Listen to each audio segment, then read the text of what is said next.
Here's your glute release using a spiky ball. We're going to do it sitting. So you need to sit down and pop your feet forwards, your hands back, and then you can just pop the spiky ball in underneath the left buttock. Okay, so what you can do then is roll anywhere around underneath that buttock that feels like it needs a little bit of release. So you can choose where you go, but I will also just quickly talk you through 3 different positions that I find people find quite relieving.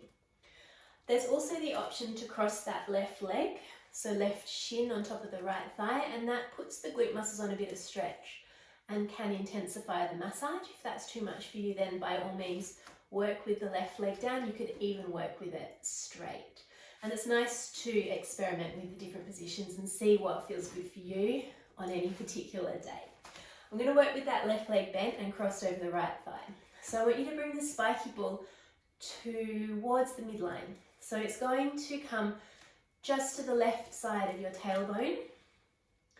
Don't take the spiky ball onto your tailbone. It just goes to the left of the tailbone, and the spiky ball comes down quite low between the tailbone and the sit bone. So the spiky ball now is right on the back part of the pelvic floor.